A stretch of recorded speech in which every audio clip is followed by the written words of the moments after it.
একটা পয়েন্ট মাঝখানে মনে করলাম যে এটা বলে আমি একটা হাততালি নিব, কিন্তু সেটাও মাঝখানে একজন দেখলাম যে বলে ফেলেছেন। সেটা হলো, আমরা জামাত ইসলামের পক্ষ থেকে ঢাকা সিটিতে আমাদের ৭৭টা স্ট্রিট চাইল্ড যারা পথ শিশু দিন আমাদের স্কুল পরিচালিত হচ্ছে প্রায় ১২ বছর ধরে, এবং সেখানে ১৮৬ জন ছাত্রছাত্রী এখন পর্যন্ত পড়াশোনা করছেন। তাদেরকে আমরা আমাদের একেবারে নিজস্ব অর্থায়নে তাদেরকে আমরা পরিচালিত করছি। শিক্ষা ব্যবস্থায় আমাদের সবচেয়ে মৌলিক দুর্বলতা আমার কাছে যেটা মনে হয়, যে আপনারা নিজেরাও জানেন যে শিক্ষা ব্যবস্থার স্থায়ী কোনো নীতিমালা আমরা এখন পর্যন্ত আসলে দাঁড় করাতে পারি নাই। শিক্ষা খাতে আমাদের যে বরাদ্দের কথা বলা হয়, দেখেন আমরা বারবার বলছি যে আমরা এগিয়ে যাচ্ছি, এগিয়ে যাওয়ার চেষ্টা করছি, যেটা আমরা হতাশার জায়গাতেও কিছু কথা বলছি যে আমরা আশাবাদী হতে চাই, কিন্তু আশাবাদীটা হচ্ছে কি করে? আমাদের উন্নত বিশ্বের যদি সেই জায়গাগুলো থেকে একেবারে উন্নত বিশ্বের শেষ দেশ যদি একটা ধরি,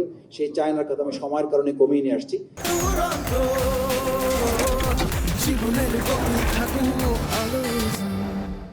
চায়নায় সেখানে এখন 4.0, আর আমাদের মধ্য দক্ষিণ এশিয়াগুলোতে সেখানে এখন জিডিপি যেটা শিক্ষা খাতে বরাদ্দ একদম শেষ যে দেশটা শ্রীলঙ্কা, তাদের 1.8, আর আমরা আমাদের প্রিয় মাতৃভূমি বাংলাদেশ যেই জায়গায় 2016 থেকে 17 সেখানে ছিল 2.49, 2022 থেকে 23 পর্যন্ত ছিল 1.83, 23 থেকে 24 ছিল 1.76, 2024 থেকে 25 পর্যন্ত ছিল 1.69, 2025 থেকে 26-এ এসে এটা আরো কমে দাঁড়িয়েছে 1.53। অর্থাৎ প্রতি বছরই আমরা বলছি উন্নয়ন করছি, এগিয়ে যাচ্ছি, কিন্তু শিক্ষা খাতকে এগিয়ে না নিয়ে আপনি একটা রাষ্ট্রকে এগিয়ে নিয়ে যাবেন, আবার বরাদ্দের জায়গায় 1.53-তে আমি নামিয়ে আসছি দেশকে। এটা শুধু অবাস্তব না, এটা একেবারে অপ্রাসঙ্গিক এবং একটা মানে কল্পনাহীন একটা প্রোগ্রাম।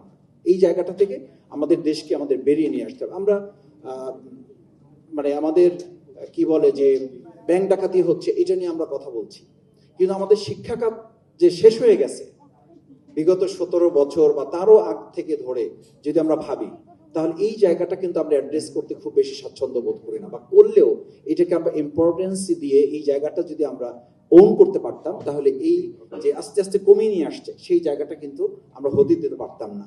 সেই জায়গায় আমি মনে করি যে আমাদের আর একটা জিনিস দেখেন, মানে টু মাস পলিটিক্যাল একটা এনভায়রনমেন্ট আমাদের ইউনিভার্সিটি, ইভেন মাদ্রাসা পর্যন্ত, স্কুল কলেজ, এই জায়গাগুলোতে। আমি যখন আমাকে বলা হলো যে আমি পিএইচডি করেছি নাকি ফিজিশিয়ান, আমি প্রসঙ্গটা ছোট্ট একটা কথা বলি। আমার আফসোসের জায়গাটা, আমি মাদ্রাসা থেকে পড়াশোনা করেছি, বিশ্ববিদ্যালয়ে ভর্তি হতে গিয়েছি, আমি বললাম যে আমি লিটারেচারে পড়তে চাই। বলা হলো তুমি মাদ্রাসা থেকে পড়ে আসছো, তুমি কি লিটারেচার পড়বা? তুমি আরবিকে যাও, তুমি ফার্সিতে যাও, তুমি উর্দুতে যাও, তুমি ইসলামিক স্টাডিজে যাও। আমি বললাম কেন? আমার মানে যদি ক্যাপাবিলিটি থাকে তো প্রবলেমটা কি? দেখেন আপনারা মাদ্রাসি দেখবেন, এটা কিন্তু আরেকটা আমাদের বৈষম্য। এই আজকের সরকার কিন্তু বৈষম্যের বিরুদ্ধে, বৈষম্যহীন, বৈষম্য মুক্ত একটা রাষ্ট্র গঠনের সরকার, কিন্তু কোটা না মেধা, কোটা এই জায়গা থেকে কিন্তু এই সরকার।